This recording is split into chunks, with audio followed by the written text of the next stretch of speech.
Welcome back to Paul's Tech News. You were wise to take a break from your summertime activities to get an update on the world of technology.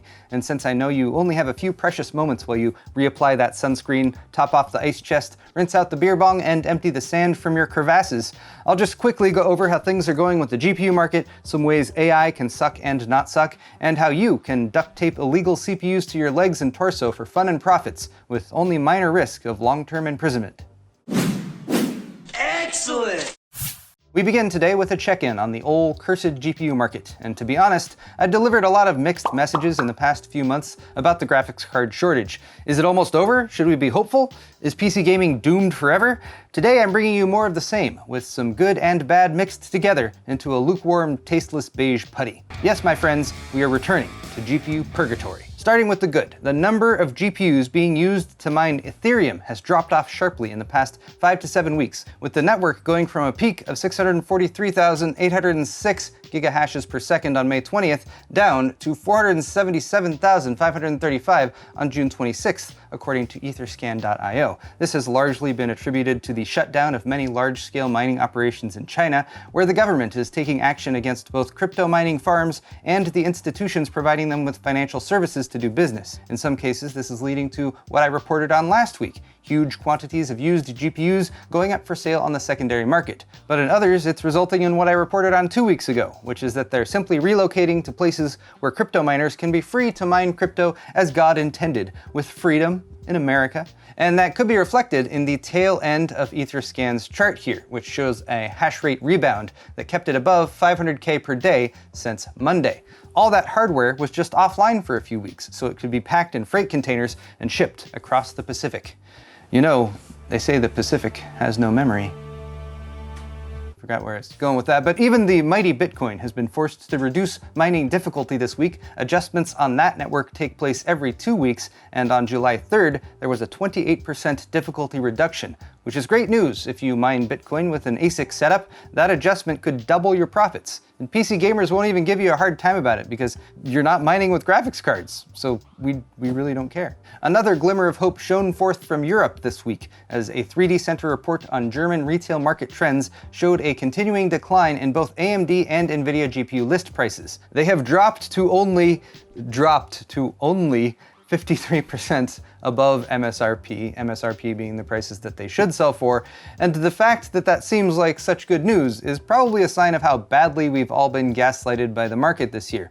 On the plus side though, more stock of mid-tier cards like the RTX 3060 Ti and Radeon RX 6800 have also been reported, which is good for people who are making the difficult choice between a GPU and a new car or a life-saving surgery.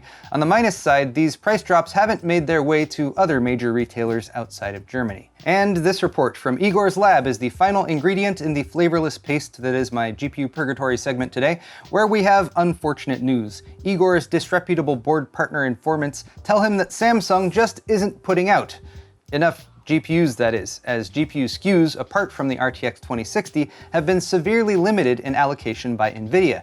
Things were supposed to improve in July, but July is now more than 1/3 over and things have not improved. Igor's updated GPU broker prices, which I discussed in more depth in my GPU supply chain segment back at the beginning of June, have risen as well. But the hope is that it's a short-term increase that will be alleviated once Samsung gets back on track with their 8nm production. It's also a reminder that the shortage and price bubble have many influencing factors, from the cost of surface-mounted components and substrate materials to the availability of the GPUs themselves to the global shipping container shortage that has caused crazy high shipping costs. Not a comfortable situation to be in, but I guess we just have to sit here and wait it out, which is appropriate, because this is GPU purgatory.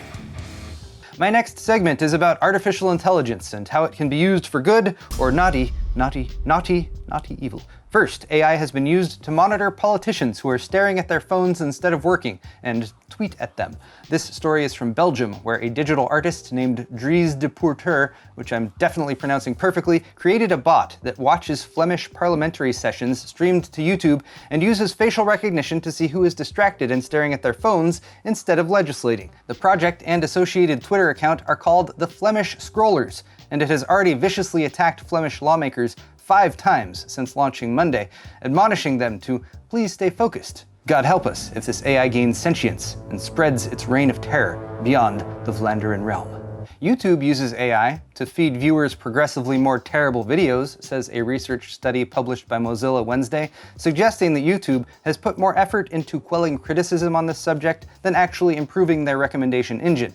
Mozilla crowdsourced data gathered for this study with a browser extension called Regrets Reporter, allowing users to log videos that they regretted clicking on because of what it led YouTube to recommend afterwards. 37,000 participants installed the extension, more than 1,100 reported their regrets, and 71% of the regret reports came from videos that had been recommended by YouTube's algorithm itself. Unfortunately, divisive or contentious subject matter gets lots of views. So the advice for YouTube here is to not just base AI recommendations on what draws the most eyeballs, but to consider the subject matter and societal impact so we can foster a more positive global community by suggesting content that informs and enriches our lives rather than poking humanity like a hive of bees because it's more fun to watch.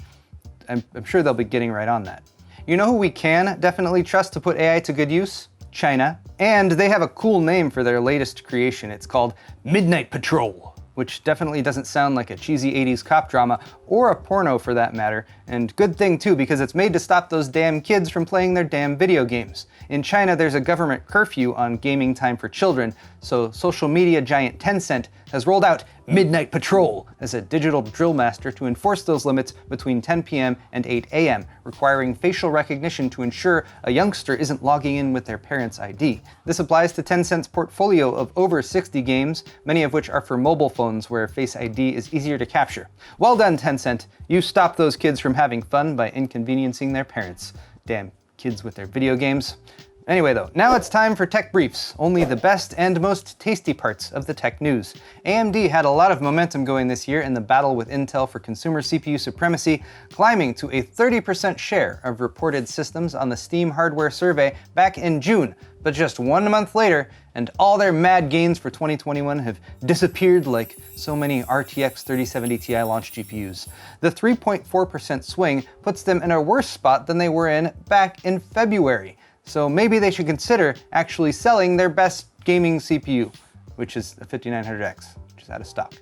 Chip shortages have emboldened smugglers around the world, and Hong Kong customs officials recently busted a couple truck drivers moving $123,000 worth of Intel silicon illicitly. One had 52 processors just wedged in between his seats, and the other had 256 10700 and 10900K CPUs strapped to his upper ribs and calves with cling wrap. That doesn't really look like it breathes very well, but it does mean that I need to update my LGA versus PGA video. Contact pads are going to be much more comfortable for smuggling than those pesky PGA pins. President Biden signed an executive order Friday aimed at promoting competition in the US economy, and it will likely impact several ongoing battles in the tech world.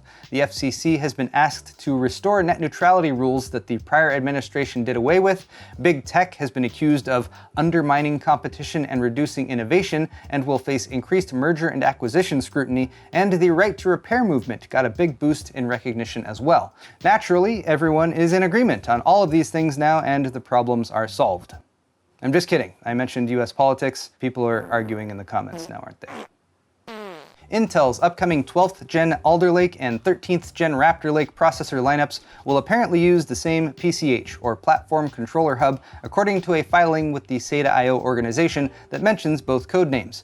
Intel is still mum on Raptor Lake, which sounds like a horrible place for a camping trip, although even documents that they accidentally leaked mention it. It appears both CPU families will slot into LGA 1700 motherboards and support DDR5 and PCIe Gen 5, with Alder Lake coming around the holidays in 2021 and Raptor Lake arriving 1 year later. And here's more good news for AMD FidelityFX Super Resolution adoption. A developer who goes by Folger on Reddit has created a mod that enables the technology in most SteamVR games. The mod is available on GitHub, and while it unfortunately doesn't work with Half-Life Alyx or Star Wars Squadrons, it does show some nice results in Skyrim and Fallout 4. Oh, look how much sharper that gets on the trees. Folger warns that this is a quick proof of concept and is lacking optimization, but it's further evidence that FSR can be enabled with relatively minimal effort, which means we should be seeing more games getting mods or updates like this soon. So there you have it, guys, tech news for the week. You may now resume your summertime merrymaking. Have fun, be kind, and be safe. Your feedback is always welcome, of course, so please feel free to leave me a comment down below on your way out while you're down there. All of the articles I talked about today are linked in the description if you're interested in further reading. You can also click the like button if you enjoyed this video, check out my store at paulshardware.net for a selection of excellent merchandise options, and subscribe to my channel if you'd like to see more videos like this one in the future. Thanks again, everyone, and we'll see you in the next video.